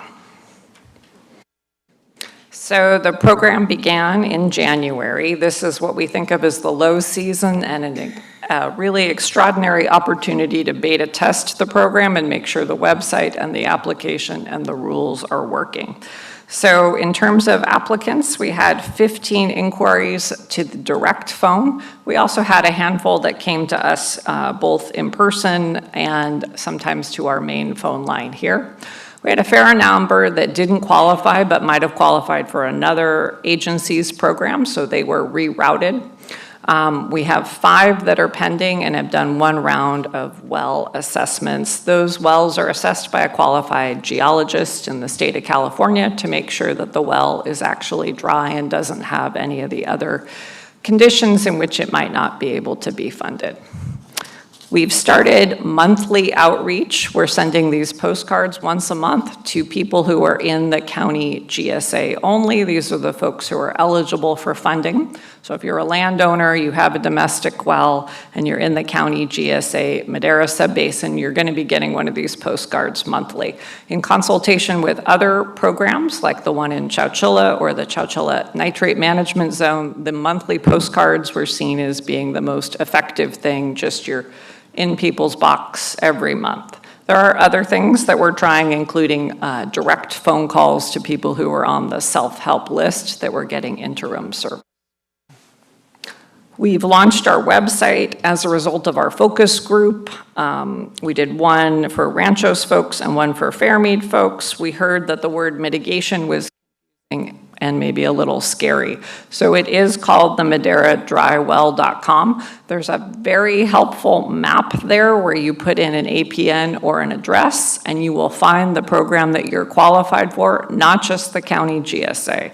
So MID's program, the city's program, anything in the Chowchilla subbasin. You'll also find a program for water quality. Those are funded by other agencies. So here's the fun graph that I thought might be helpful, and David's Engineering was able to put together quickly for us. So we were asked to think about budget and when exactly we could come up with a good estimate of the budget. And Supervisor/Director Wamoff, we are going to come back with an estimate for you in more detail. But just to give you a sense of some of the challenges in front of us, this is 2 dry years, 2021 and 2022, and you can see in this data, which is reflecting reported dry wells, that you do have what I would call kind of a generic bell curve. It does have this little dip in the middle, but it spikes in the middle of the summer and September and October, right? That's when you're getting wells going dry. So the circumstances in which we started the program in January are actually ideal, and that we get our wheels under us, we get running, and then we're going to hit this time of peak demand. However, the peak demand, it's very hard to tell in the April data in both of those what the summer numbers are going to look like.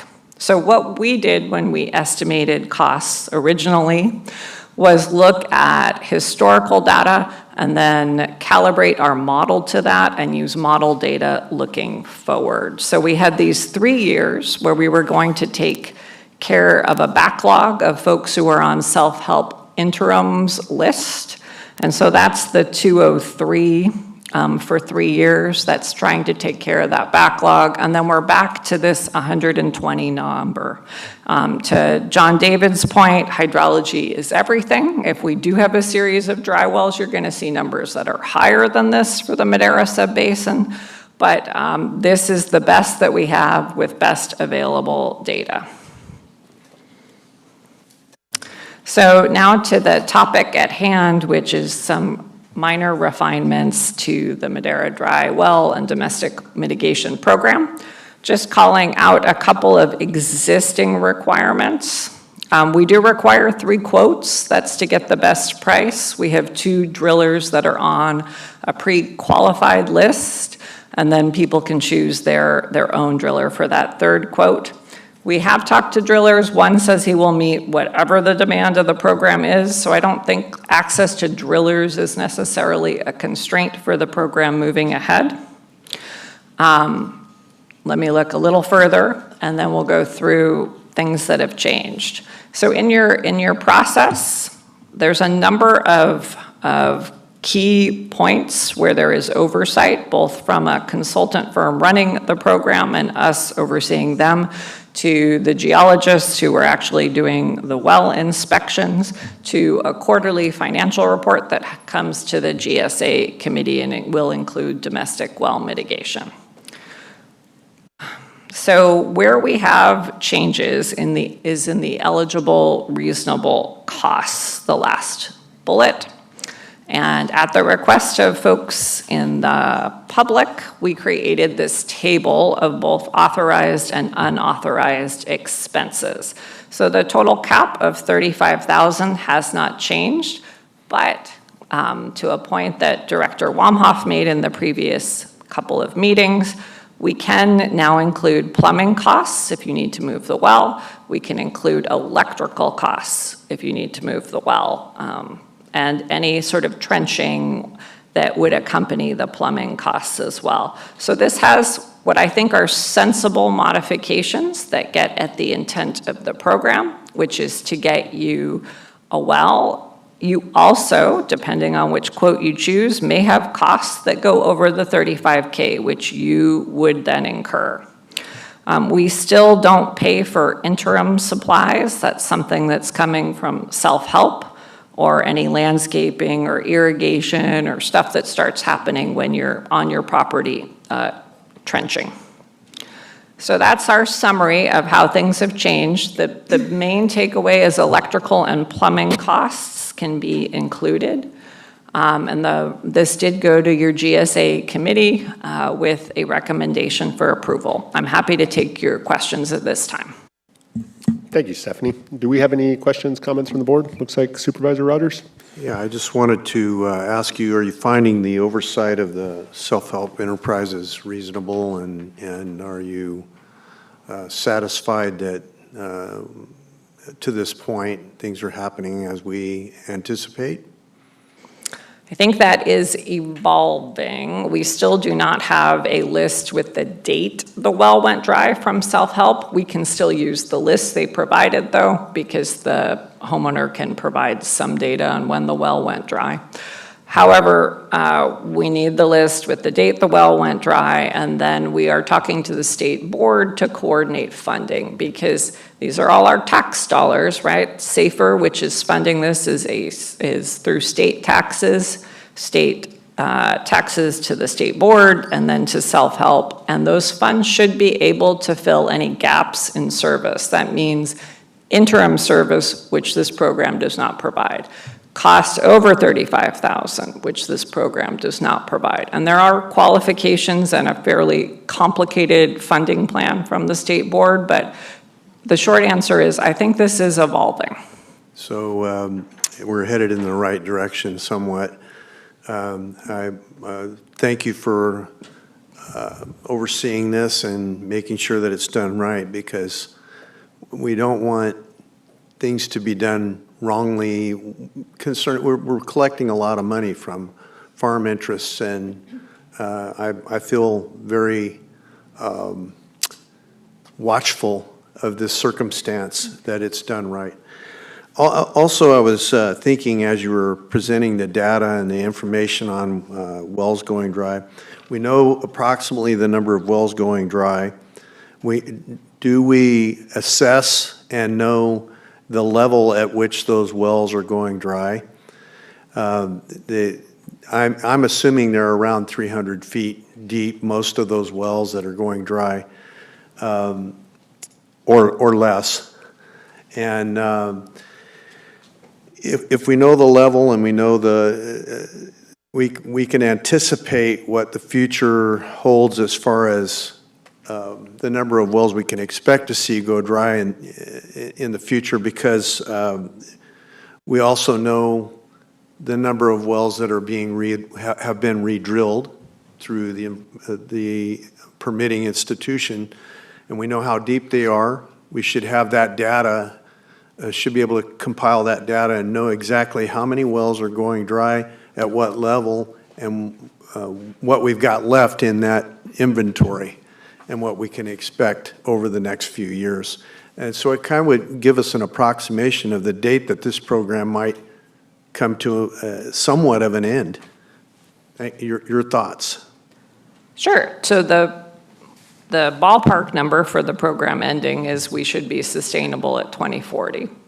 But your point is a good one in terms of groundwater levels. That is all in our model, and it is all tied back to data, to real numbers about what groundwater levels are. They do vary a fair amount. You are seeing deeper domestic wells in around the ranch. Right. Yeah, that would figure. That would have been my guess too. In our area, it would be in Chowchilla area about 300 feet. that would be going dry, probably Fairmead as well. And then I would say that's also true of the country club area. I don't know if you're getting any out of there, but. We do not have any in the current pool in that area, but that is an area on maps with state tools. I've seen dry wells. Right. Yes. And I think there's an opportunity also to lessen the costs of re-drilling a well by, specifically in that area, Acres and Country Club, because there is an opportunity to hook up to the system and eliminate the drilling of wells altogether. So I hope we're in close contact with Valley Water and their plans on expansion. And if we see a street, a number of wells going dry on a street, that'd go a long ways toward hooking up, boom, boom, boom, boom, boom, down the line without 35,000 a head. It would be more like 8 to 10 to hook up to the system. So it would be a cheaper experience. Even if it wasn't, if it was parity, it still takes the groundwater circumstances of pumping off the map, and that's a good thing altogether. So your thoughts on that? So current rules, you're eligible for $35,000 to connect to a system as well. There was a few folks in the ranchos that had a similar circumstance, but the pipe had to be extended and the cost was greater than $35,000. Okay, yeah, that's going to happen too. But there's also an opportunity to potentially get some state funding to close the gap on this, because the state, like us, I think, would rather people are on water systems than drilling individual domestic wells right next to water systems. Here's another thought for you. Looking at a situation like that, where you've got a series of wells that have been drilled in the past, you know that community has those wells. It would be a prudent thing to go out and to tape those wells, measure them, measure the groundwater level. If someone has gone dry in that circle or that area, someone has gone dry, to tape those wells, it's nothing. You extend the tape down the well and it sounds, and you know the level. So if those wells were in danger, if they're close, you're looking at a potential, one after another flopping.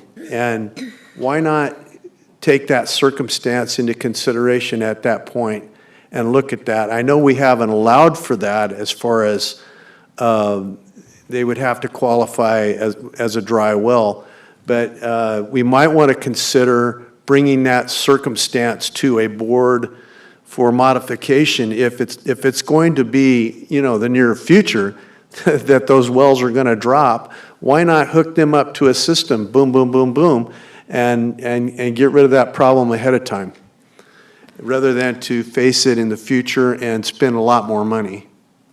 Yes, so you're talking about identifying wells that are at risk because they're near other wells. I'm saying that have if you gone know dry. that a well has gone dry in an area where a number of wells have already been drilled and they're all at the same level, check those wells. If they can be hooked up to a line, that makes a lot more sense than drilling. I think these are all really good ideas, and I think, as Stephanie said, this program is likely going to continue to evolve over the coming years as the state modifies some of their programs, as we, identify issues of concern, as the supervisor did. But I think your ideas around this are very forward-thinking, so I think it's a good conversation to have. As far as the modifications, though, recommended, were there any other questions or comments in regards to those modifications? Hearing none, we'll look to the public for any public comment.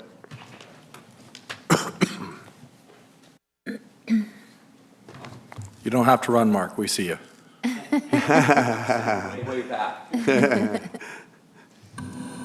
Mike is on. Thank you, Stephanie. Morning, Mark. Mark Peters, Madera. First of all, the chart that Stephanie put up which shows what is and isn't included, I just want to give acknowledgement to staff.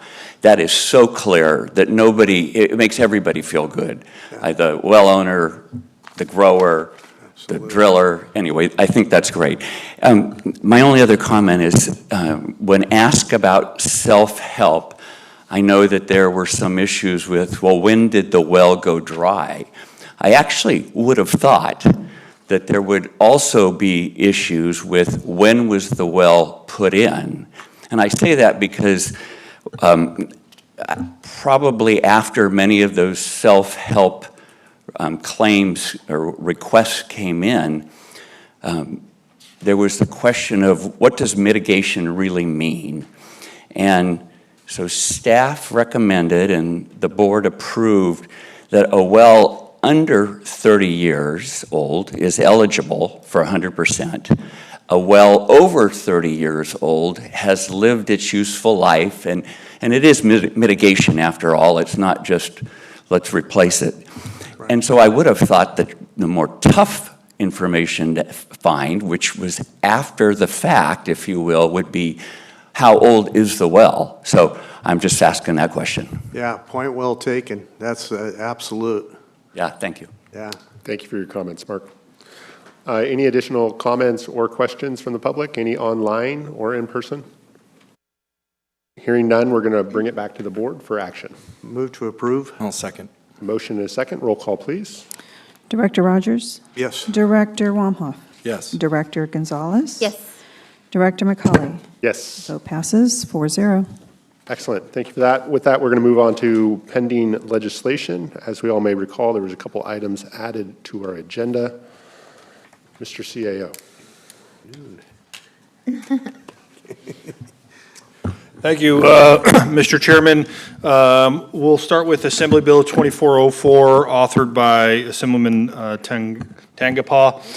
This would, in essence, create requirements for a number of different boards in Sacramento to have Valley representation, most specifically the Board of Education, Veterans Board, Career Technical Education Advisory Group, Superintendent of Public Instruction, Financial Solvency Standards Board, and the Citizens Financial Oversight Accountability Oversight Committee. So it does not boot any existing members, simply has a mandate that new members, at least one individual from the San Joaquin Valley, which encompasses the counties of, I got it here, Fresno, Kern, Kings, Madera, Merced, San Joaquin, Stanislaus, and Tulare counties. So again, we have that letter before the board to send in support of Assembly Bill 2404.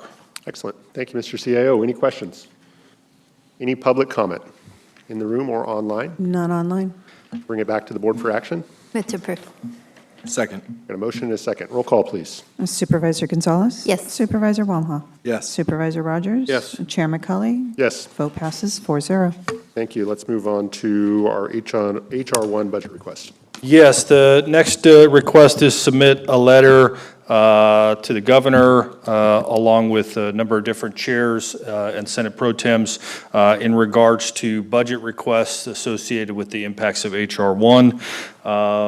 And so this letter was authored and worked in tandem with a number of different state groups, led primarily by CSAC. RCRC also played a major role, as well as our public health, social services bodies as well. So again, many counties, CSAC, RCRC have sent this, and this is a request to forward that request to the governor's office and the different budget appropriation entities. Excellent. Thank you. Any questions, comments? Just a comment, Mr. Chair. I see that our Director of Social Services and our Public Health Director in the room is also overseeing behavioral health. HR1 impacts are tremendous. And so if we don't get the state to backfill, that's going to come at a cost to counties that will impact public safety, all of our departments. It'll highly impact our general fund. So I really appreciate the support, and we definitely have to push on our representatives to backfill those services. Well said. Thank you. Any public comment in regards to this item? None online? Let's bring it back to the board for action. I'll move to approve. Second. We have a motion and a second. Roll call, please. Supervisor Supervisor Gonzalez? Yes. Supervisor Rogers? Yes. Supervisor Wamhaugh? Yes. Chair McCulley? Yes. Vote passes 4-0. Thank you. Let's move to supervisor and staff reports. We'll start with Supervisor Rogers. Our FM AAA meeting was canceled. Did have multiple community meetings, and I was able to present a check to the Fair Board for their final help on the parking. I've got to say that Fairgrounds has never looked better, and I'm just so excited for the community on the look of the Fairgrounds. They've really stepped up. It's very, very, very positive, and also attended the canine dinner on Saturday night. The sheriff and I were both there, and we had a great time. So thank you. Thank you. Supervisor Gonzalez? Yes, thank you. I attended the CSAC Board of Directors retreat. I backfilled for Supervisor Wamhoff, who's our representative. The main topic of discussion was the impacts of HR 1. Again, very tremendous to all the counties, so appreciate the support. But we also had an opportunity to meet with Matt Chase, who is the Executive Director of the National Association of Counties, and one of the things that they emphasized, or he emphasized, was just about increasing the county presence and the importance. And I just want to give some kudos to Alex on our PIO, who is doing a lot of the things that we discussed, and I shared that Madera County is leading in that charge, just the way that we are leading the narrative of the county. So I really appreciate the work that you and the team are doing. Overall, it was a good workshop, and then I enjoyed some time to myself. Went to go see Bruno Mars. Excellent. Thank you for that. Supervisor Wamhoff? Yes. So this upcoming Friday, we have Central California Blood Center is doing a blood drive at Riverstone from 5 to 7 p.m. So I will be out there. If they want my blood, they can have it. I encourage anyone else who is in the area. We have staff that also live in Riverstone. They could be there as well. That would be great. On Saturday, have our San Joaquin River Conservancy monthly restoration day. So that is at 8 a.m. to 10 a.m. at the Lanes location. So if you want more information about that, you can contact my office and we'll get that over to you. Also have a Rolling Hills Citizens Association annual meeting on Saturday, which I will attend, and I'm sure some of our other county staff will be there as well, and discuss all things Rolling Hills.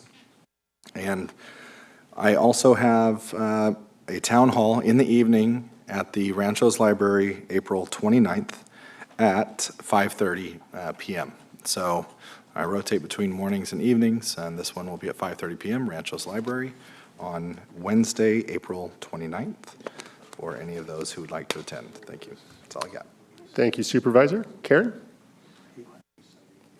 Yes, failed to report that the clerk of the board's office received a letter from Dan Matz yesterday. It was for item 7H015610, and per procedure, it will be placed on the record. It is not read into the record during the meeting, but it will be placed on the record. Thank you. Thank you. Council? No report. Thank you, Chair. Mr. CAO.